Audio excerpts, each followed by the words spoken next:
देखिए, राजस्थान में तो स्ट्रैटेजी की बात ही नहीं है। जनता 5 साल की जो सरकार हमारी रही है, और पिछली बार भी आपने देखा मुख्यमंत्री अशोक गहलोत जी की जो जन कल्याण की जो स्कीमें थी, और अब महंगाई राहत कैंप के साथ साथ जो पिछले 4.5 साल के अंदर जो बड़े बड़े काम हुए हैं, कहीं रोड बने हैं, कहीं PHCs बनी है, CHCs बनी है, कॉलेजेस बने हैं, बहुत काम इतना ज़्यादा हुआ है। तो सरकार को चाहते हैं कि गरीबों की सरकार है, इसलिए सरकार 100% रिपीट होगी। सर 1000 करोड़ का अस्पताल और ना जाने कितने ही ऐसे अनंतपुरा में जो आपका ट्रेनिंग सेंटर था, आप क्या मानते हैं सर? जब आप चुनाव में आए तो वो सब चीज़ें लोग भूल गए थे, अब आपकी क्या ऐसी रणनीति रहेगी कि ये चुनाव जीता जाए?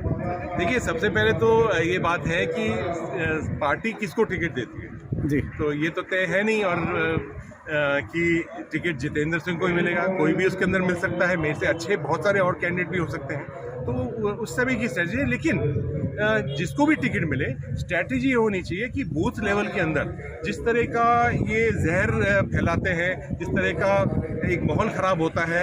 हमने मेरे चुनाव के अंदर ही, मैंने अभी कुछ दिन पहले अभी इस सेवा दल के कैंप को ही मैं बता रहा था कि जिस तरह से उनने हिंदू मुसलमान मेवात भंवरों खां ये सब चीज़ें इन्हें करके और सारे काम जो जन कल्याण के जो काम हुए थे उन सबों को बुला दिया। नहीं, लेकिन आपकी सरकार के एक मंत्री दुर्रू मियाँ जी का तो एक वीडियो वायरल हुआ था, एक ऑडियो वायरल हुआ था, उसमें उन्होंने कहा भी कि मैंने आपके लिए बहुत कुछ किया। देखिए, सबों के लिए सभी करते हैं सर, तो ये नहीं है, मतलब मान के चलिए दुर्मिया जी ने कह दिया कि मेवात के लिए मैंने कुछ अच्छा बहुत कुछ करा है, वहाँ स्कूल भी खोली है। नहीं, उन्होंने तो ये भी कहा था कि सर आप जुर्म करते थे और मैं आपका सपोर्ट कर लेता। नहीं, सपोर्ट करने का तो उनका नहीं होता था।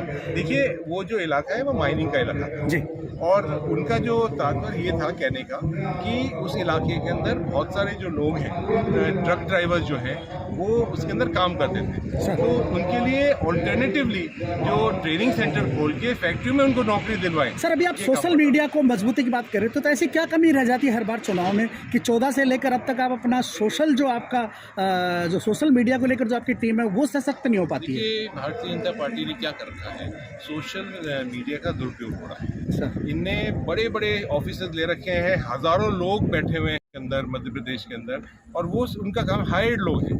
वो सोशल मीडिया के ऊपर अकेले के ऊपर कई 100 करोड़ रुपए खर्च करते हैं हर साल, और वो जो 100 करोड़ है वो किसी की जेब से नहीं आते, वो जनता की जेब से आते हैं। सर अंतिम सवाल है आपके लिए कि सर अभी विधानसभा चुनाव आ रहे हैं और जो सरकार है वो चुनावी मोड पर है।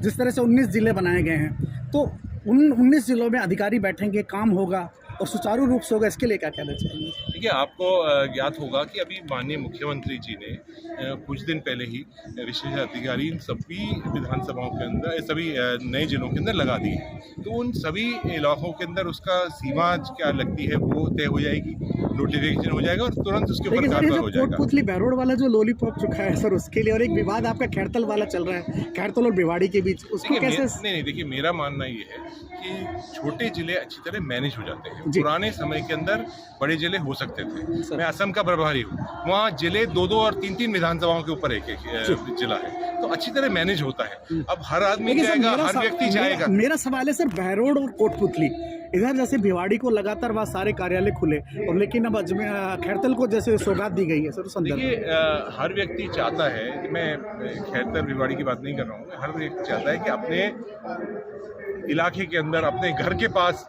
जिला होना चाहिए, जिला मुख्यालय होना चाहिए।